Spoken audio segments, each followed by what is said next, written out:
What's up everyone? Welcome to another Brewmaster video. This one we're gonna touch more on the defensive side of the Brewmaster, like the abilities, the skills, and stuff like that. I think it's something important and that has been kind of forgotten nowadays when we tell people that come and ask like what tank they should play, how should they build it. We always default into answering basically the DPS route. It's like, oh, this tank is better because it brings more DPS, or this set of gear is better because it's more DPS. And I'm not gonna be that guy to tell you that DPS from the tank doesn't matter, because it's not true. It obviously matters and it's important, and it feels good to smash those meters being a tank and all that jazz. But I think it's very important that people playing tanks don't just focus on the DPS they can do without knowing what else they should do to be allowed to keep dishing that DPS. For example, you see a lot, especially now during the patch, raids and even dungeons, where you find a tank there, the guy is playing almost flawless rotation, dealing decent amount of damage, and then the first time the boss makes a mechanic or a tank buster, he just flops. Because he was not either using any defensive, or he was using the wrong defensive, and I don't want my Brewmaster brothers to be doing the same mistakes and making us look bad. So I decided that this video was important, especially for newcomers to the tanking scene, or specifically in this case for the Brewmaster. So let's begin with the Stagger. Let's try once and for all to clear all the doubts about the Stagger, because there are still some. I still get some questions, like what does it really do? I don't know how to manage it. How do I do it? What do you mean when you say that the Brewmaster can delete damage from the game? Those types of stuff. So I researched and brainstormed a bit and came out with this analogy that might make it a bit more clear for people. If it doesn't, let me know in the comments if you still have doubts about how the Stagger works or any part of it, and I'll try to keep trying to find analogies to make you understand how it works. So let's look here at the picture, and we have this little panda on the left, and there is a bucket of water being thrown on that little panda, and that little panda is completely soaking wet from the water. On the right, you have a panda that is being thrown the bucket of water, but he is being a bit splashed, and then the rest is being absorbed by a sponge, and it's only dripping on her. Well, the one on the left is an inferior tank class that doesn't have Stagger. The one on the right is Stagger. Ladies and gentlemen, let me present to you 2025 World of Warcraft Mists of Pandaria Classic tech, the Stagger Sponge. So let's break it down, bear with me. Let's imagine that that bucket of water being dropped on the little panda is damage. And the damage, it's coming in. Some of it goes and splashes on the little panda, but a part of it is absorbed by the sponge. And then that water on the sponge is dripping on the panda. This is effectively what Stagger is. So you are on a boss, the boss smacks you, throws water at you, you're gonna get a bit wet, you're gonna take a bit of damage, and the rest of it gonna be absorbed by the sponge, and over the next 10 seconds it will be dripping on you. And you get the 20% base from the stance of the sturdy ox, so this is a 20% sponge, it will absorb 20% of the water coming to you. Depending on your mastery, that value is increased, which means your sponge gonna be bigger, it's gonna absorb more of the water coming to you. When you are using a Blackout Kick to keep up your shuffle, it's gonna increase even more your stagger amount, which means it's gonna make your sponge even bigger and be able to take even more of the water that is thrown at you. And if you are with Fortifying Brew, it increases even more that amount because of your Brewmaster training skill. So, to sum up, boss damage is thrown at you, some of it gonna come on your face, and some of it will be absorbed by the sponge that then will be dripping that damage on you over the next 10 seconds.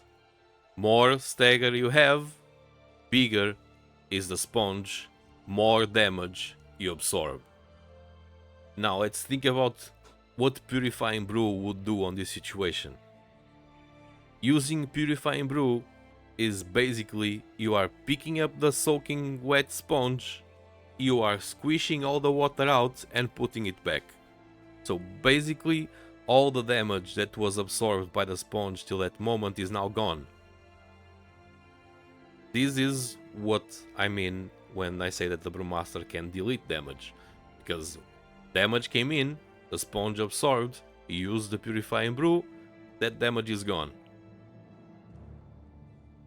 Now, this is very important to understand how it works and to master, because purifying in the right time, it's insane for damage income reduction.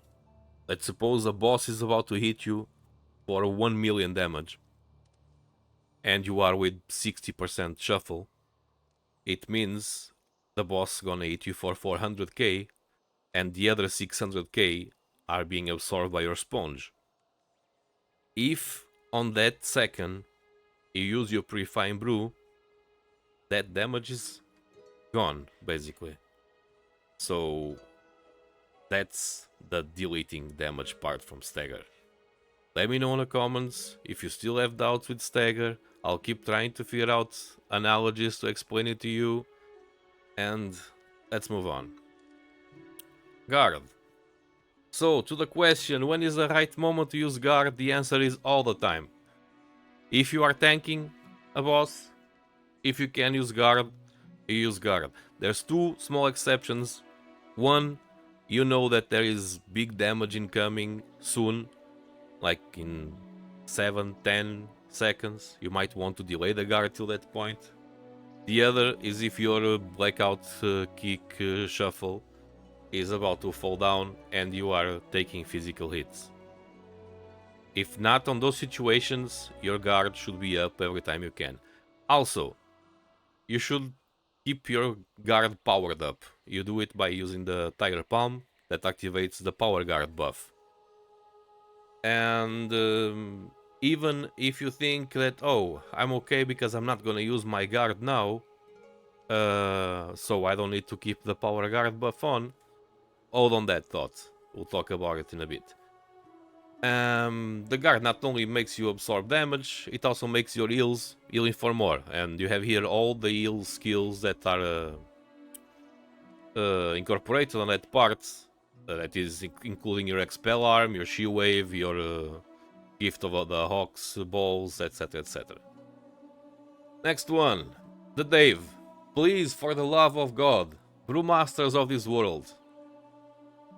You drive me bat crap crazy when I see a Brewmaster tanking and I don't see the Ox statue on the floor.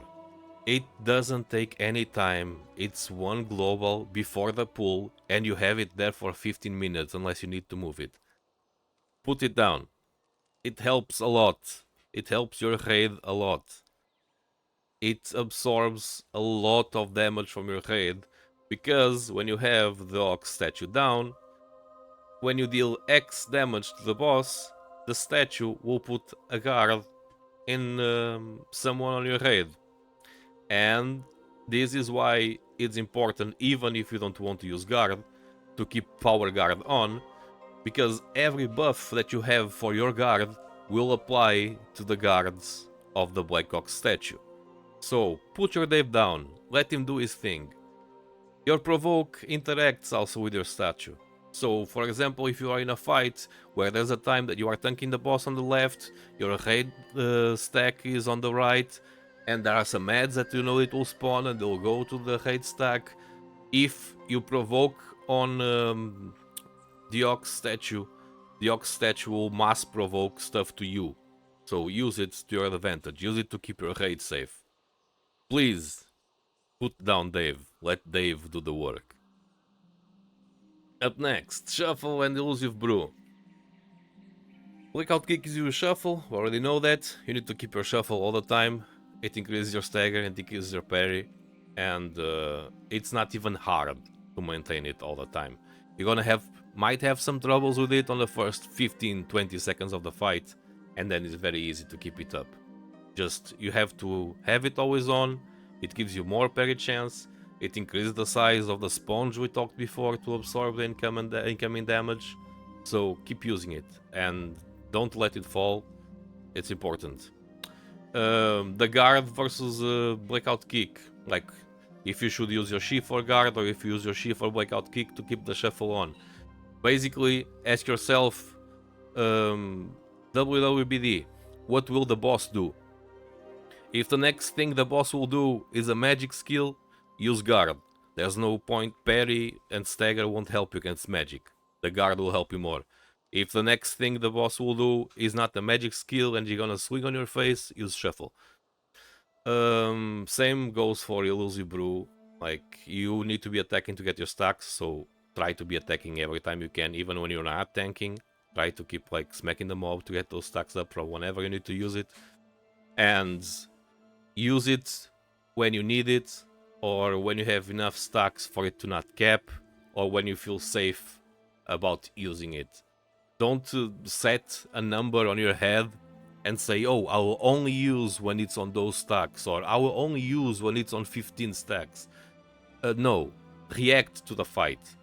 If you start taking damage suddenly, or if you're gonna be on a tank swap, and you have like 6 charges, 7 charges on the Elusive Brew, pop your Elusive Brew. It's enough to help that transition.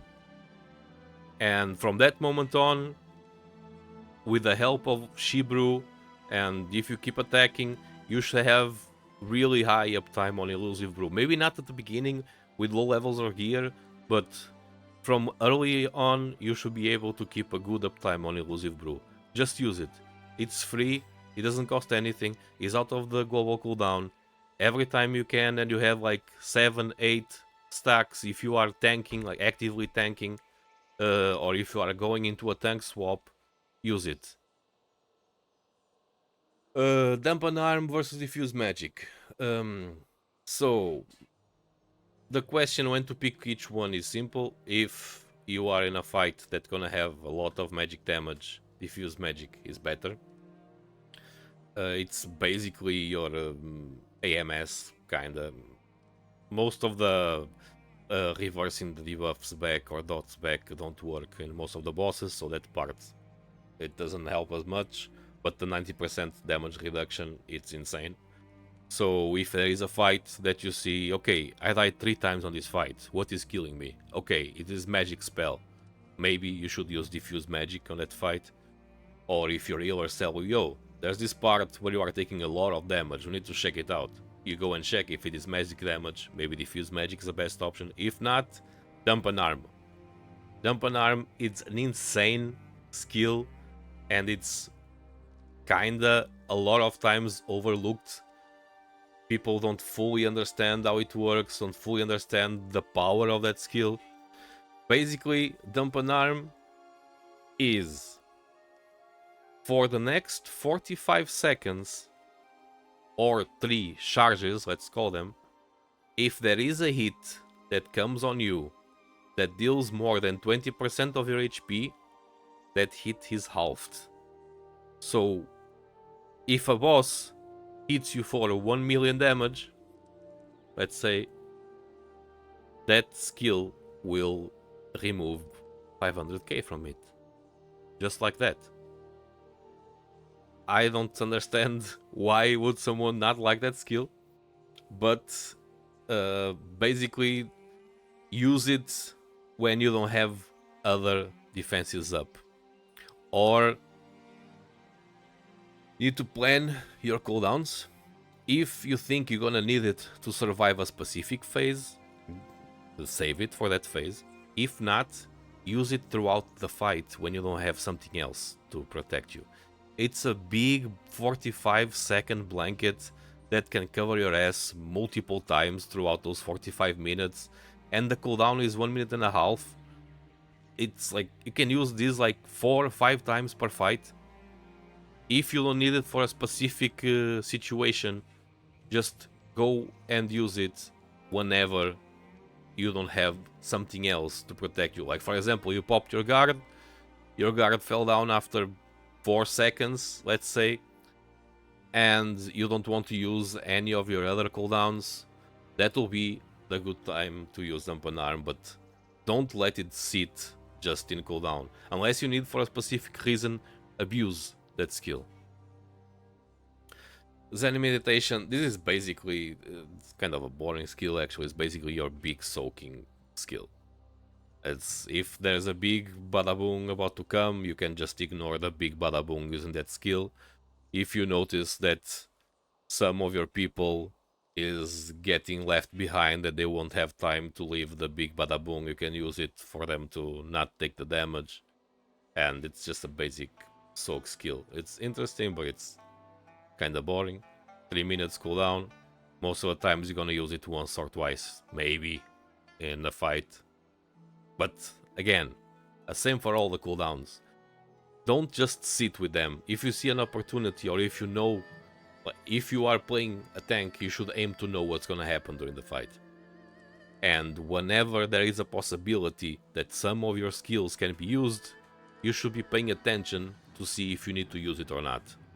So don't just stay with your skills there, not being used, because you don't want to use them, you are saving for another time, you don't know what they do. Just think this way. If you don't use a skill and your raid wipe, it's pointless to save the cooldown. So use your cooldowns. That's the message of the day. Avert Harm. This one is another one of those cases where so much people have so much hate for that skill. And they're all, oh, it's only 10 yards and all that stuff. It's not that good because people need to be stacked. I don't understand why everyone thinks of this cooldown about being a raid cooldown. And everyone complains about the 10 yards, the short range. I think the short range is a plus on this skill, because it means you have control on who you're gonna use it. So there'll be big badaboom coming out. Your ranged stack gonna have a priest bubble, but your melee doesn't have anything. You are there, you use this, you help your melee. You take 20% of their damage. There'll be like 4, 5, 6 people. You should be okay with it. Another option. Use it as a sack on your off tank. The guy is about to come with you for a tank swap. He presses the taunt. You press this. He gets 20% less damage on that taunt swap moment where things can get a bit more shaky. One of your dudes got a dot. He's taking a lot of damage, and you want to help him, but you don't really know how. Pass nearby. Pop this skill. You're taking some of the damage. It's 20% of damage that you can almost choose to who you give, in a way. But I think the best way to do it is, considering we don't really have a vigilance, we don't have a sacrifice and that type of stuff, skill to give to our off tank or to our main tank, depending on your role. This is an opportunity for that skill. Just use it to protect, to help your tank. Use it to protect your raid stack if they are about to get with some AoE on them. Stop looking at what other people tells you it's the weak point of a skill and try figuring out how you can use the good part of the skill, ignoring that. Expel Arm and Gifts of the Ox. Okay. Expel Arm. First, if you are talking about damage, if you are full HP, Jab is better than Expel Arm. So do not use Expel Arm on full HP, or try not to use Expel Arm on full HP. Why? The damage part of Expel Arm only happens by a percentage of the heal it gives. If you are full HP, it's not giving you heal, it's not gonna deal damage. So there's no point on using it if you are full HP. Keep jabbing. Although, if you are like 75%, 80%, replace the jab with Expel Arm. And don't forget that if you get really low HP, Expel Arm has no cooldown. Thanks to Desperated measures, if you are below 35% HP, which you should avoid too because it's too close for comfort, just smack Expel Arm button and you're gonna get at least 2 out of them. One that is the one coming out of the 35% and another one. Gifts of the Ox, very important. Although they are weaker than we thought they would be, they are still very strong. You see like those little balls in here? When you are hitting the boss, those balls are spawning. These balls give you life. Sometimes the tanks need life. And all you have to do is a little step to the left, a little step to the right, and you get life for free, just there waiting for you. What I do usually is I'm tanking and creates deposits on your both sides. If I need health, I move to the left. I get the deposit, let's say on the left, and then I move back to my spot. Next time I need health, I'm gonna move to the right. I'm gonna consume the deposit on the right and move back to my spot. Next time I need health, I move back to the left again. And just like that. It scales with your vengeance, so you can get really nice heal out of these orbs, and they are just sitting there on the floor waiting for you to get it.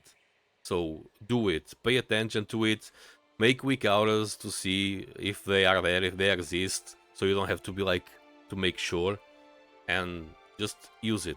It's free, and it's life. You like life. Fortifying Brew, okay, another one. This is the one that people call the oh shit button. I think the name should change, and I think we should call it the I got this shit button. Because oh shit button is not the perfect expression, because you don't want to use it on a oh shit, I'm gonna die. You want to use it before that.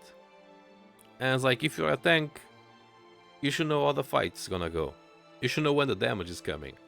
So if you know that in 5 seconds the boss will start like, I don't know, enraging or something, you just go like 5, 4, 3, 2, Fortifying Brew. Done. The guy goes in rage, you're already protected against it. You don't need to be on low HP. You don't need to be in oh shit mode to use your wall skills. Just use it preemptively to prevent from getting to the oh shit mode. Also, like, it's really insane, this skill, because it's only not only increases the damage reduction, it also increases your stagger, which by default increases your damage reduction. So it's like a double dip, and it's one of your few glyphs that actually do something, so you can get more damage reduction. So, my friends, that's it. Use your cooldowns. Don't let them sit. Figure out how the fights work, which cooldown works better on which situation. Try them, study them. Because it's very sad when you see someone that is actually a good player, but he's new for tanking, for example, and he's doing everything right, and then something is about to happen, and he spent so much time figuring out how he could do the more damage possible without figuring out how to stay alive to be able to do that damage. So if you like the video, please leave a like, subscribe, all the support is more than welcome. If you have any doubts, any questions, just leave them in the comments. And I'll see you again in the next one. Bye!